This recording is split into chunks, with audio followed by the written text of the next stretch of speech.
The analog is the function field at Q of t. So that's the global field way to see things. Usually those fields are the same, and we do the same thing on both sides. So very soon we'll see that we can do much more on the right side. And soon there'll be a third column which has zeta function of pergola finite scale, which is corresponding to the function. So the integer is f Q of t. The primes are the irreducible polynomial. I also have this philosophy that they should be monic. After all, we don't say minus 2 to the prime. We say 2 to the prime. There's no sign. And the size of a number, well, the size of a polynomial is q to the 2. So then let me define the Riemann zeta. Sorry? No.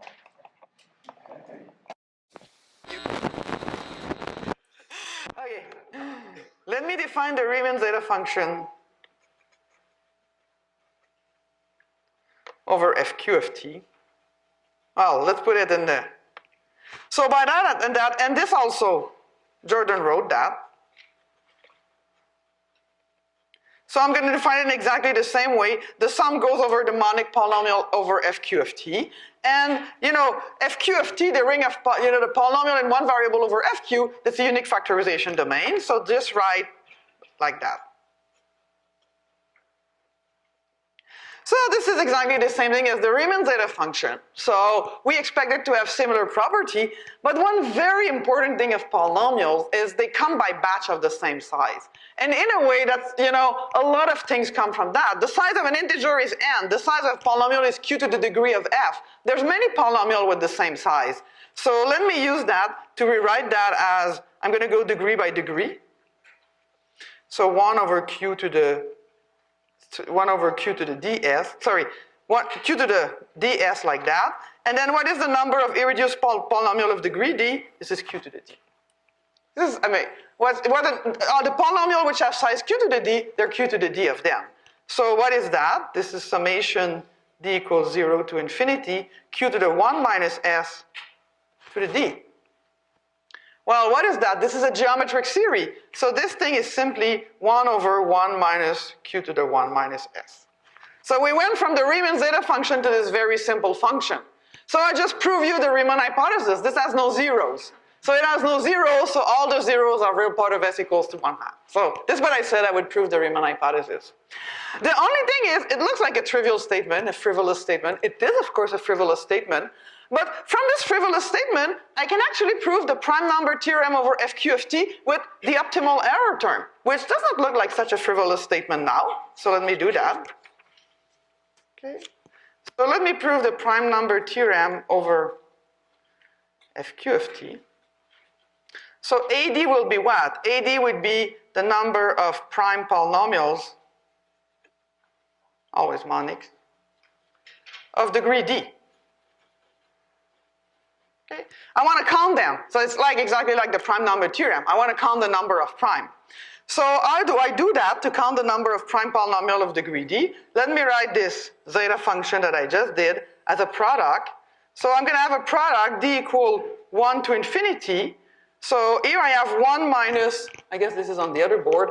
So 1 minus 1 over p to the s. So it's going to be 1 over, so q to the ds. And here it's going to be minus ad. So I'm just saying, AD is the number of prime polynomial of that degree, but now I have an extra piece of information, which is that this thing is very simple. This thing is equal to that. So let me use u as a variable. So this is a change of variable that we're going to do very often.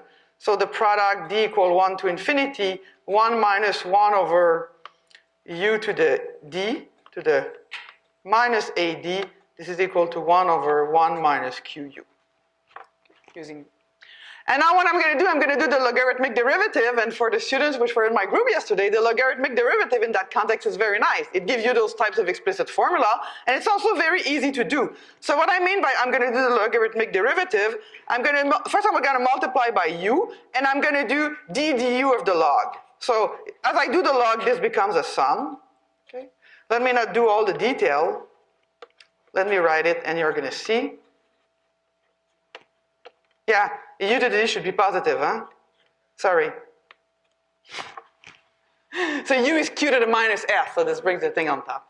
So I have a weird way of writing that. So let me write it like that. And here I'm going to have u d over du of log of 1 minus q to the u. Okay, so I also multiply by minus 1. Okay, log of something to the minus 1, I put the minus 1 and I cancel them. So now if I compute that, if I compute this, well, the derivative of a log, I'm not, writing that as a series or anything. I'm just doing the derivative of a log. So the derivative of the log is 1 over the function. So I'm going to get on this side summation d equal 1 to infinity ad, if I write it correctly, and I'm going to get, where's my d? Let me write it as I have it here. I always get confused. So this is my AD, this is my U. When I do the derivative, I get du to the d minus 1. So if I multiply by u, I get the correct thing. Okay, that's my d when I do the derivative. And on the other side, I'm going to do the same thing. So I'm going to get, when I do the derivative, I'm going to get 1 minus qu, and I'm going to get qu on top. So I get this identity, and now I'm going to write them as geometric. So writing them as geometric.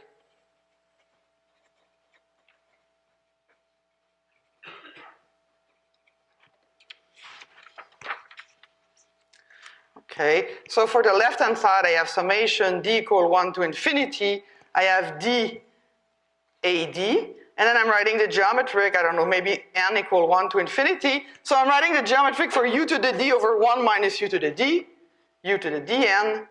And the right-hand side, I'm writing the geometric, now it's q to the, so summation d equal 1 to infinity, q to the u to the d.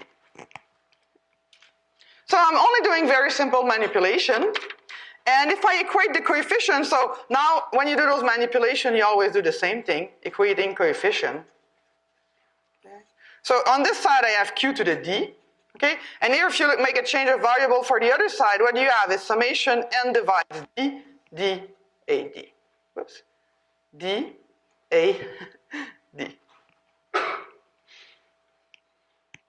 n, a, n, I guess. Making a change of variable. Okay, just from this simple equation, I want to know AD.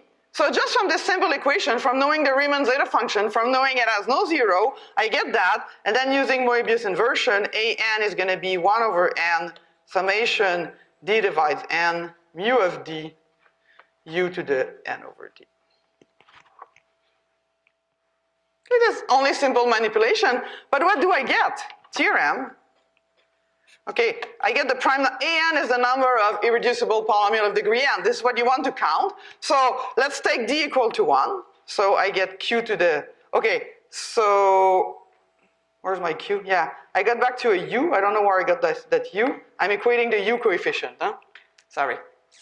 Okay, the u is gone. I'm saying the coefficient of u to the n is equal to the coefficient of u to the n.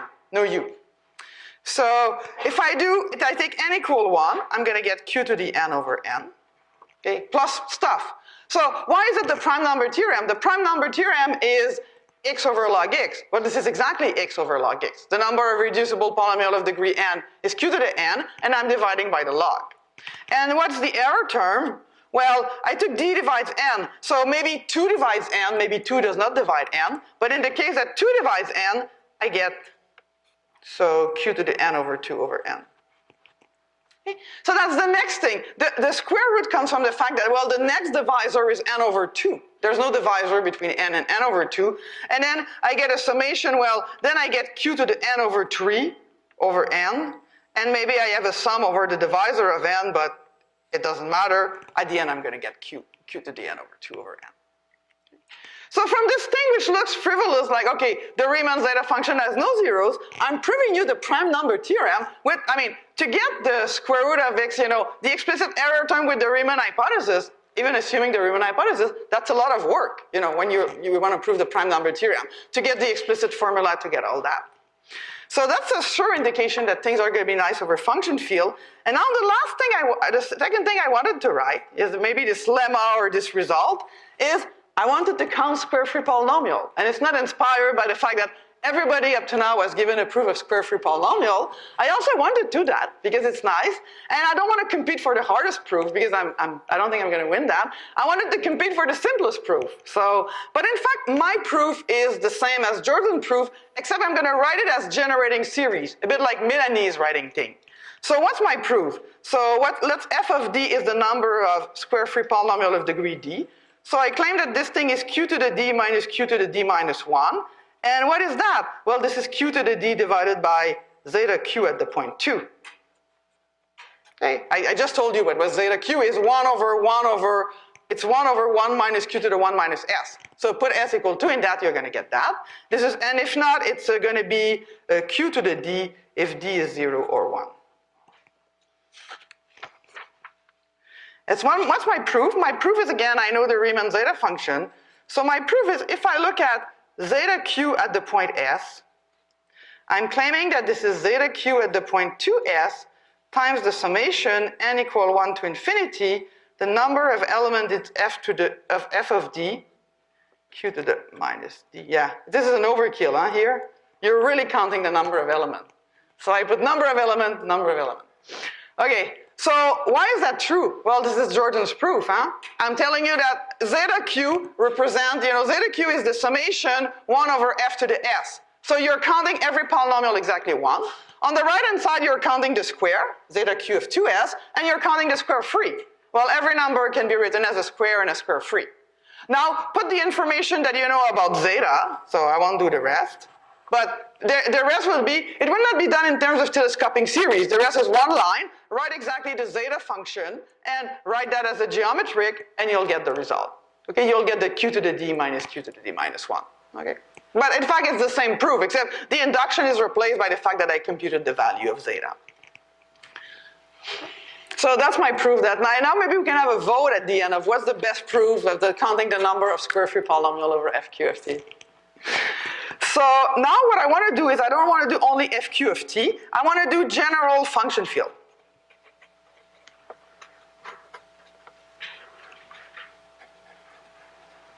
So, and I'm going to call them k, and I'm going to say k over small k, and I think I said that, this one is that. So what's going to be a general function field? That's going to be a finite algebraic extension of fq of t. So, and the example I will have in mind, certainly this one will be a good one, small k adjoint square root of dx, okay, where dx is a polynomial, a quadratic extension, or in general, I can write also small k is, small k adjoint Lth root of dx, adjoining Lth root of dx, and maybe then I would work in a situation where my ground field contains the Lth root of unity. Okay, so I want to talk about those general function field, and I want to define the zeta function. So I have to define the prime. So what are the primes? I mean, if we see them as global field, the primes would be the prime ideals, but they would correspond, those corresponds to zeta function of curves over finite field, and curves are projective curves. So they are the primes at infinity, which is a major difference between the number field and the function field. So I'm going to work as prime as divisor. I'm going to write them additively, and I'm going to think of them as places. Okay, it's going to be very similar, but I'm going to define a prime. So let's say P of k, which is the set of primes of k. What is that? It's the set of discrete valuation ring R containing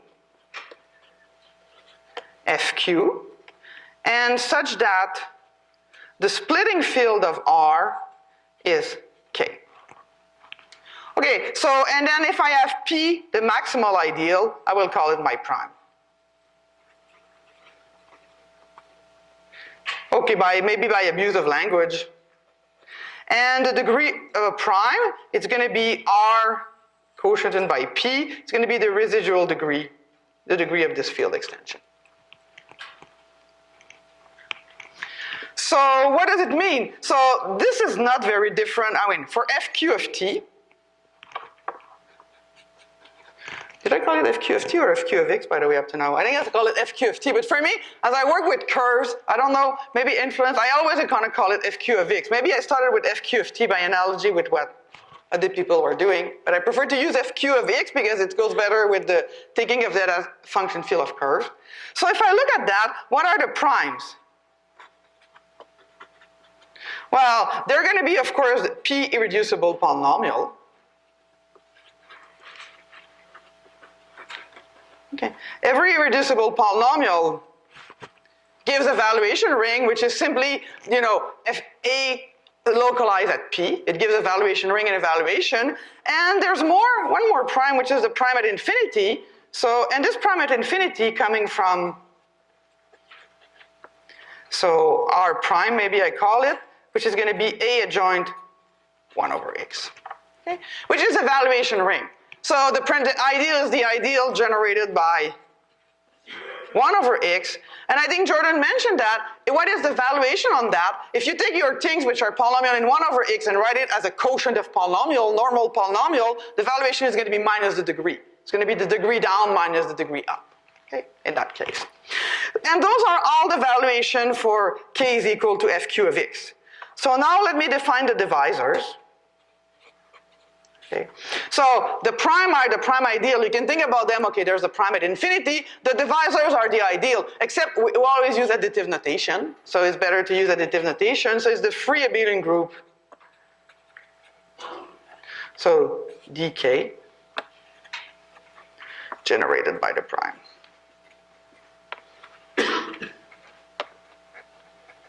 Okay, and by primes, I mean primes in this new setting, including the prime at infinity. So a typical divisor is something like that. Okay, and it's a finite sum. And what's the important definition? Okay, think of a divisor if you're confused by that, but probably not. Probably everybody saw that. I'm just spelling things in a lot of details. If you're confused by a divisor, it's an ideal. An ideal is a product of prime ideal. Well, here an ideal is a sum of prime ideal. I'm just using additive notation. And I'm going to define the norm of the divisor, the norm of I should define first the degree of the divisor as the summation of AP degree of P. And I'm going to define this Q to the degree of D. So that if I take two divisor, D1 plus D2, of course, this is going to be the product. And I'm going to denote the dk plus is going to be the effective divisor.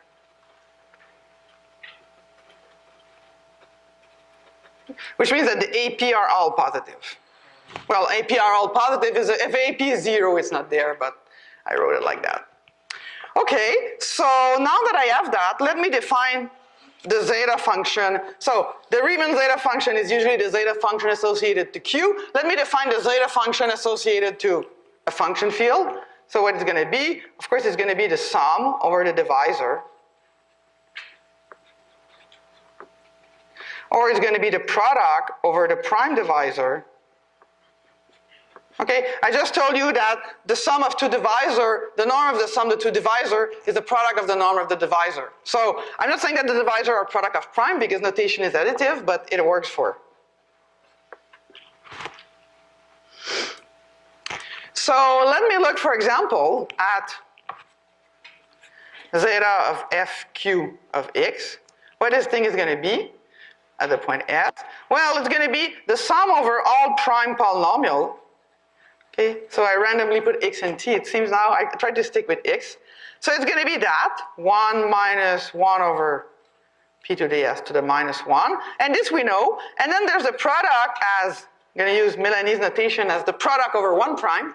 The product at the prime at infinity. And I have to write that the prime at infinity has degree 1. That's very easy to see. So I get 1 minus 1 over q to the s minus 1. So what do I get? I get that this thing is 1 over 1 minus q to the 1 minus s times 1 minus q to the minus s. Okay. And this is really, okay, before I use zeta q, because the Riemann zeta function of the function field is really that object. It was not the zeta q, it was maybe the uncompleted zeta function. Though it counted the number of square free, there was certainly an advantage of that one, but that's really what should be the zeta function. So maybe I look at other zeta function. So let me say I'm going to take this is fq of x adjoint the square root of dx. And I want to look at this zeta function. In fact, what I want to look at is not the zeta function. What I want to look at is the L function. Okay? If you want to do statistics, it is the same over a number field. It's not the zeta function that gives you something. There's no cancellation, there's no orthogonality relation. You have to break it into the L function. So let me break it into the L function in a nice way, which is to say, okay, why I'm doing it like that? So the top is k, my quadratic field. The small k is the ground field. Because I know, of course, that the zeta function is the Riemann zeta function times the L function. So I'm going to write it like that. And also, this is something very nice. What I'm going to write here is no knowledge. It is something very nice that a nice tool that we're going to use is to count the prime of the top field by counting the prime of the small field and looking if they're inert, ramified, or everything. Okay, it's just a very simple idea. So what I'm going to write here is no knowledge. I'm going to say I'm looking at the prime at the bottom field. I mean, this pen is a bit fat because it's new. It's difficult to make a difference between small k and big K, but this is the small k. So if I look at the small k, well, I have 1 minus for the denominator, if I put my minus. And now for the top, what do I have? It depends on the splitting behavior. So let's say I have P inert in big K. So if it's inert, I get only 1 prime of norm 2. And now if I do that for the split prime, if I do that for the split, so I look at the prime downstairs, that splits upstairs. So if I look at the split prime, I'm going to get 1 minus the norm of P. So if it splits, you get 2 prime of the same norm. Okay. And ramified prime do not give you anything. Because if you have a ramified prime, the Euler factor on top and bottom will be the same, which is good because I don't have place to write it. But if I wrote it, it will be the same up and down. So I'm going to write this.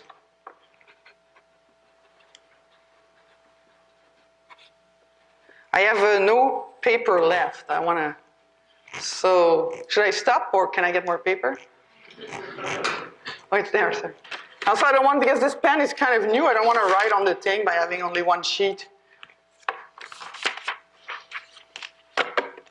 Okay, good. Oh. Oh, you can see it here.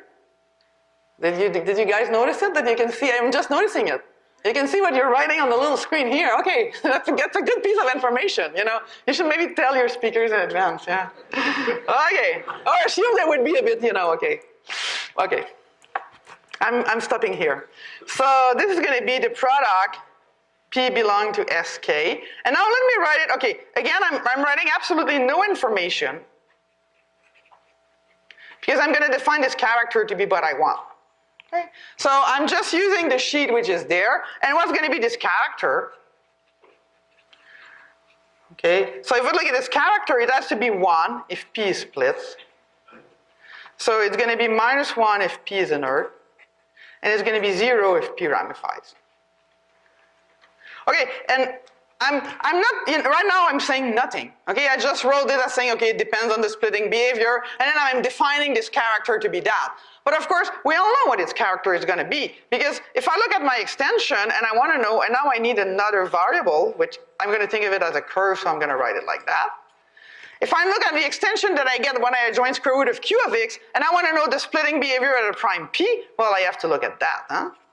I have to look at the splitting behavior at this polynomial mod p. So this character is exactly the same thing as in the number field, it's just a Dirichlet character, okay? And so the character of the field is going to be, well, I say p, but yeah, I define it for p, like that. So it's going to be the quadratic residue symbol, which is given by looking if something is a square or not, okay? Which is a Dirichlet character. So actually here there's no problem with the 2, it's really a Dirichlet character mod d. Okay, what do we mean by a Dirichlet character mod d? This is a function which is periodic mod d, this is a function which is multiplicative, and this is a function which is 0 if and only if you're evaluating at a polynomial f which is not coprime to d. So another way to say that is a function from a over d, multiplicative, into the complex number, and I'm extending it by multiplicativity, and when I cannot extend it, I put a 0. Okay, that's the Dirichlet character. That's defined exactly the same way. And so I'm saying that, but this thing is for P belong to FQ of X. So when I said the splitting behavior, I didn't talk about the prime at infinity, but if I put the prime at infinity, at the end of the day, what I'm going to get is that. So in the denominator, it's a small k. So I'm going to get L, S, chi d, and now I have to deal with the prime at infinity, so the prime at infinity has norm 1, and then I'm going to write it as 1 minus lambda d. Okay? So this is to deal with the prime at infinity. What does infinity do? Splits, ramify, whatever, and lambda d is going to be 1 if the degree of D, degree of D even is going to be 0 if the degree of D is odd. With 4, oh my god, odd.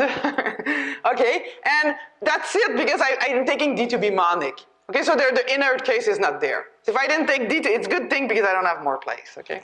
But basically what I mean is that the L function is the L function as it is before, and you add something for this place at infinity. Okay, so this seems to be exactly the same thing that we have over number field. Well, it's not the same thing that we have over number field because now I'm going to put this very nice result. Let chi be a non-trivial Dirichlet character.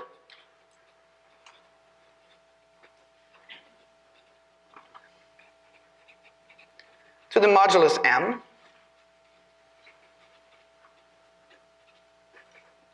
Then, okay, ls, maybe I rewrite ls chi because I didn't write it before. When I said it's the same thing, ls chi is that, huh? You run over all s is a polynomial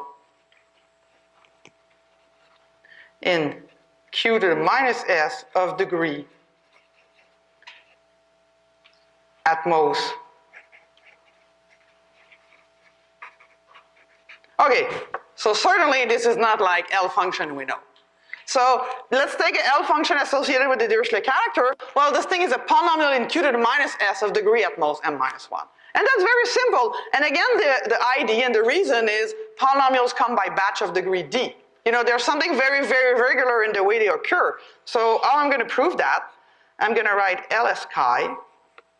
It's going to be the summation n equals 0 to infinity. And I think this thing I call a n chi q to the minus n s. Where a n chi it's going to be the summation for monic polynomial of degree n chi of n.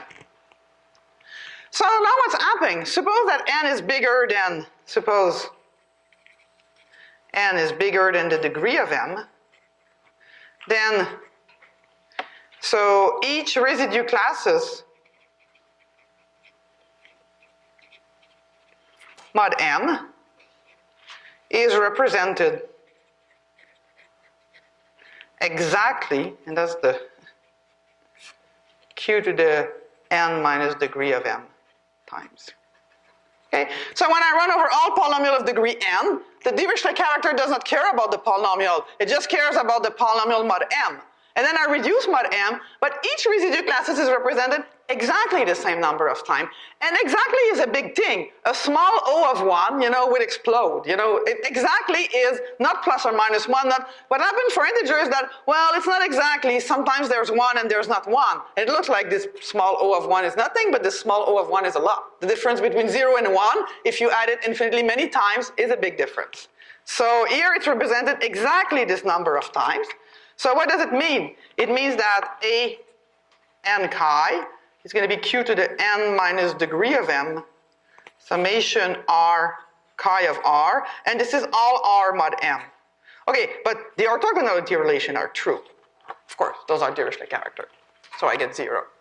So ls chi, when you write it with a Dirichlet character, this is a polynomial, a finite polynomial in q to the minus s of degree at most the degree of the modulus. And this is true in general. So this is the...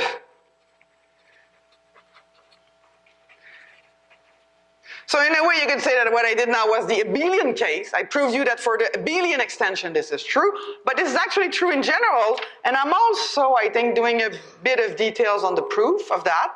So let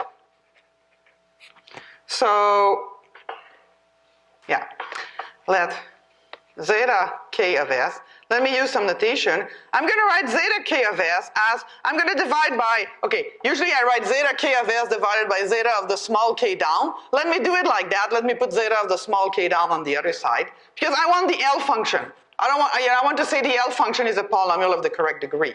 So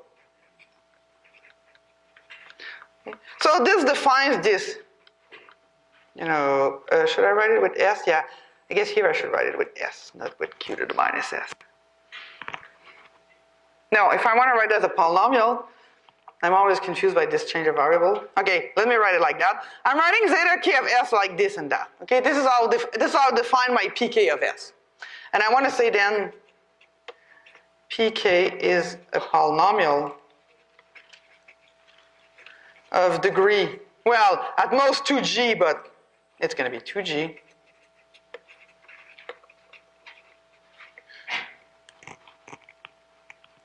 So this is always going to be true. It's going to be a polynomial of degree at most 2g in q to the minus s. And maybe I indicate briefly what's the proof of that. Okay, first of all, you're going to say, well, 2g, where this 2g came from, I have to compute the genus of my field. Okay, every field has a genus, and what's the genus coming from? The genus coming from at looking at the dimension of those space of divisor, and how do you compute that? It's Riemann-Roch theorem. Okay, so the proof of that is the Riemann-Roch theorem.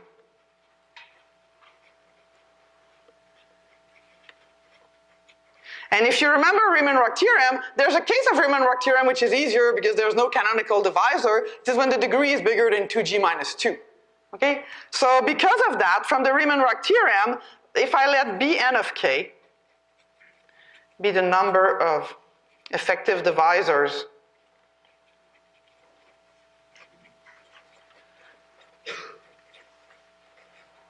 that's a finite number, huh? Because the degree of the divisor is defined as the sum of the AP degree of P. There's only a finite number of prime of each degree, we're over FQ, so that's a finite number. So, and Bn of k, the number of effective divisor of degree n, of course, are the coefficient of my zeta function. Okay? Then by the Riemann-Roch theorem,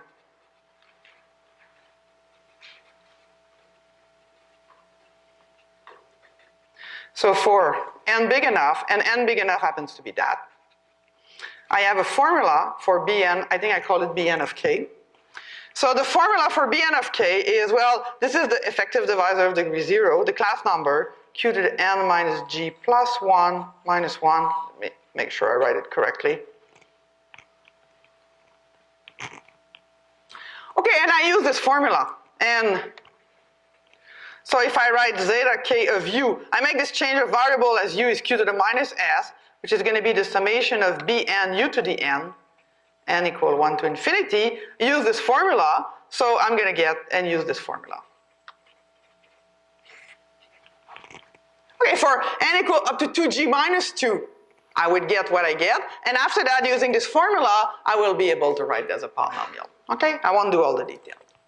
So at the end of the day, what you have is that, and I'm going to use this notation for now, let's forget the s. I'm going to write the zeta. So what is, before I use it, zeta k of u, when I write zk of u, I mean now u is q to the minus s. I just make a change of variable. Okay? So this thing is going to be some polynomial divided by 1 minus u, 1 minus qu. Okay, you may know it, of course, more for curves, but that comes from the function field. Okay, and all the proof now. Okay, I didn't do the detail, but assuming the Riemann-Roch theorem and what you can prove from the Riemann-Roch theorem, that's an easy proof. Okay, now if I look at the zeros,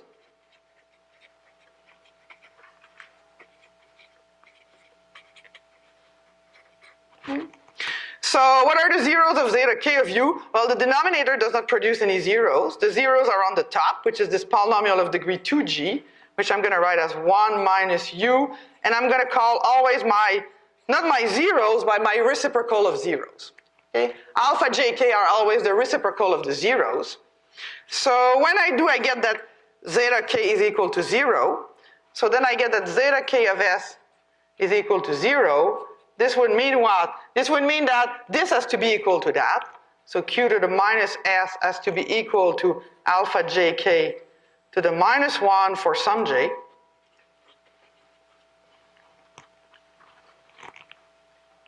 So the Riemann hypothesis, it's going to be that s is equal to 1/2 will be the same thing as saying that alpha jk is square root of q. So if I want to say what's the Riemann hypothesis, and this is a very simple thing, the Riemann hypothesis tells me my root of psi is square root of q. So I told you that, you know, what we call the rationality to say the zeta k of a function field can be written as a quotient of polynomial where the top one has degree 2g. That's not that difficult. That's a nice proof. The Riemann hypothesis, it's not an easy thing. This is a very deep thing. That's probably the deepest thing I'm going to say today, but it's true. Theorem is that this is due to Let me write it. This is due to Weil, and there's a proof which is, a different proof which is less algebraic due to Stefanov and Bombieri, but it's a theorem of Weil in the context of curves. So I'll restate it in the context of curves, is that the zeros of zeta ks. So the Riemann hypothesis is true. Have real part of S equal 1/2, which is the same thing that, I'm rewriting it again, but I really don't care. We can write it a couple of times. This is a very nice result. So, and when you have that, you can actually prove the prime number theorem with a good error term. Okay, you have to work a lot. That's not going to be as trivial as I did before. But as a corollary, I can prove that so if I look an of k, which is going to be the number of, I should write it, the number of p belong to sk of degree n. So this thing is going to be q to the n over n plus big O of q to the n over 2. Okay, the Riemann hypothesis gives you the error term in the prime number theorem. Are there any questions?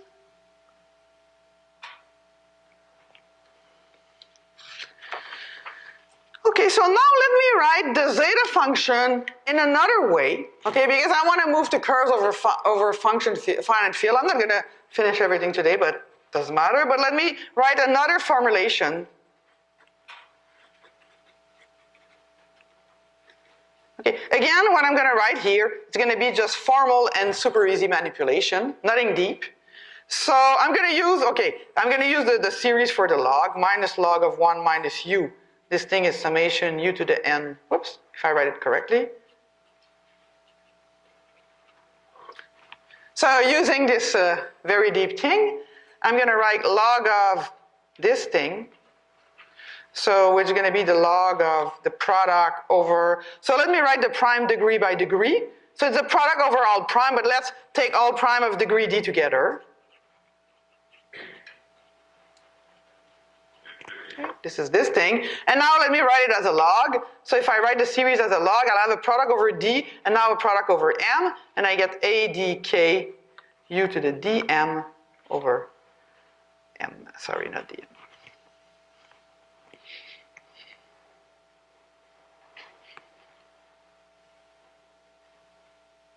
I guess I kept my n. I'm kind of wondering.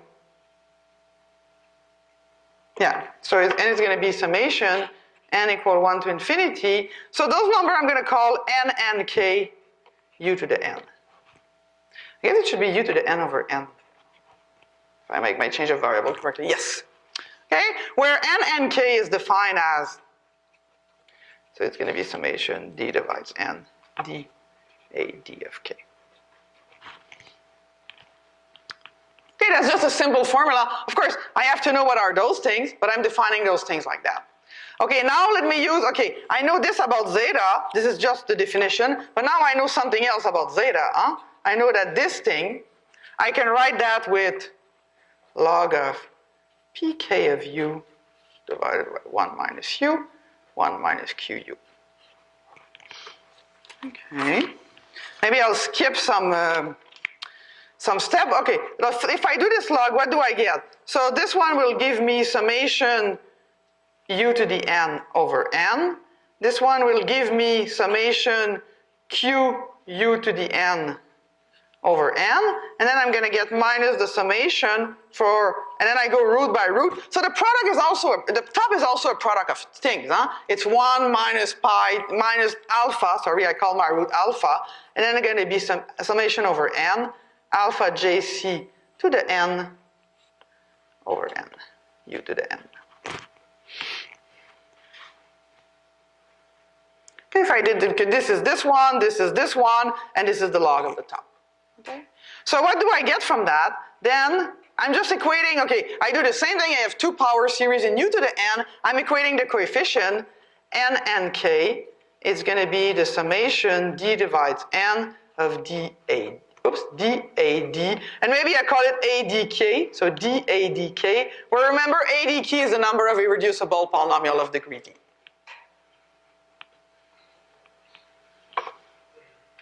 Okay, and maybe, yeah, so, and let me now,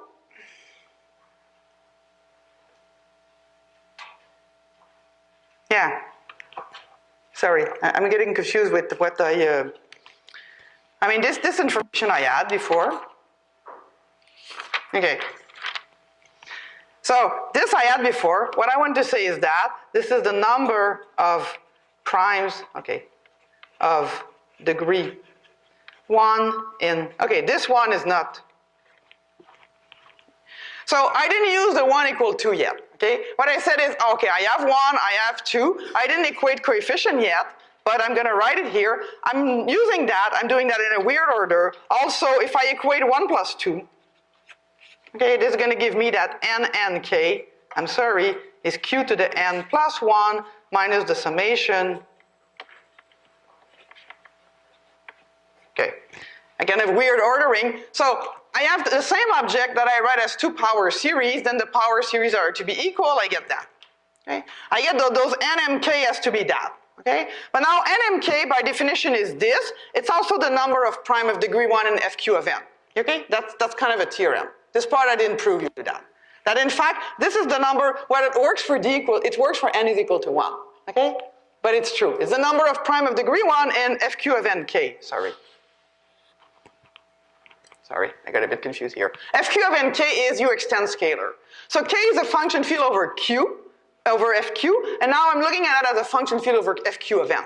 Okay, so you get more primes of degree 1 because you have more scalar. Okay, I'm kind of counting point over q to the n here without telling you, and of course that's going to be the punchline. Okay, so let me, because it was not clear, I write zeta k of u in 2 ways from the fact that, well, this is the Riemann zeta function. It was built as a product over all prime. I write it from the fact that I know in fact it's a polynomial. This is the thing that we did with the Riemann-Roch theorem, not that deep but nice. And then I'm equating those two things and I get a formula for nmk. And nmk is in fact the number of prime of degree 1 in fq to the nk. So I have this formula for that. Okay, and now what I want to do, let me start that in the last 5 minutes. I want to say that this is something very, very, very nice, and this is something that Bjorn also talked about. And to say that this is something nice, I would have to go function fields and make a third column, which would be curves over a finite field. So function fields, of course, over fq, so q is fixed, and curves over the same fq. Okay, there's a one-to-one correspondence with that. People mention it. So let's say I have C, a curve over fq, and by that I mean a smooth projective curve over fq. I can associate to it what is called fq of c, which is the function field of the curve. Okay, let's say to simplify ID that my curve has a plane model f of xy equal to 0. Okay, then my function field is going to be divided by the ideal. Maybe I should not call it f because usually I call, it's going to be that divided by the ideal of the curve. Okay, so of course y squared equals d of x. If I do that, I'm going to get, k, small k, sorry, a joint square root of d of x. Okay? The function field of that curve is that. Oh, makes sense, huh? So this is just the field that you get by, let's say you have a plane model, you have an equation with x and y, you quotient by the equation of the curve, it gives you a finite extension of fq of x. Okay? And then what happens here is that I have primes, I'll finish with that, in k of c. Oh, I should call it fq of c, sorry. I'm sorry, primes in k, which is equal to fq of c. So what do they correspond to? Now I want to say that the primes in my function field correspond to, and Bjorn mentioned that, Galois orbits of points on C. C over fq, if I'm talking about Galois orbits, okay? Because the primes can have degree higher than 1. So the Galois, you take points over fq bar, and it corresponds to Galois orbit. Of course, there's an example in which it's easy. Huh? If I take, okay, and I take p of x a prime, well, what's going to be the Galois orbit of point? Of course, it's going to be the roots. So it's going to be theta 1 up to theta d with roots.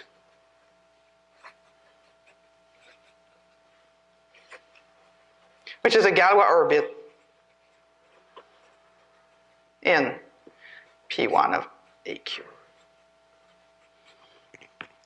So primes corresponds to Galois orbit of points.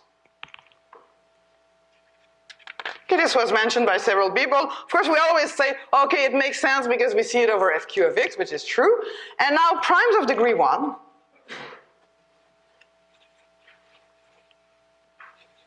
well, they correspond to points in CQ. C over FQ, well, a Galois orbit of, so notice that, of course, the size of the Galois orbit is the degree of the polynomial. Huh? I didn't write that, but if the irreducible polynomial has d roots, the size of the Galois orbit is d. The size of the Galois orbit is, of course, the degree of the polynomial. So primes of degree 1 corresponds, of course, to point in CQ.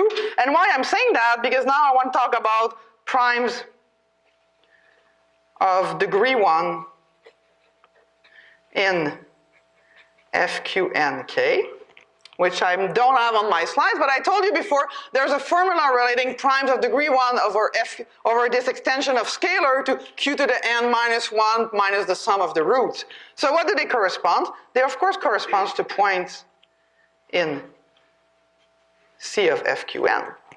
Okay? This makes sense. If I have primes of degree 1 corresponds to point in CFQ, primes of degree 1 and this ground extension will corresponds to point there.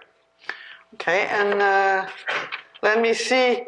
Okay, and then by the formula we saw before, then I'm gonna stop here because this is very, very beautiful. By the formula we saw before, this thing was the summation, and now I have to remember how I call them. I think I call them like that. Okay.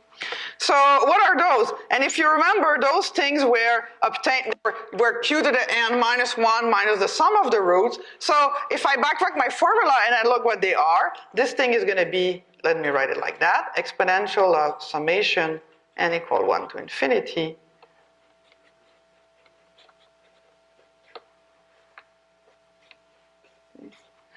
I have to say that one good thing of a blackboard is you can point to everything we saw. We actually prove all of that, but unfortunately they're on this pile, I cannot point to you on that.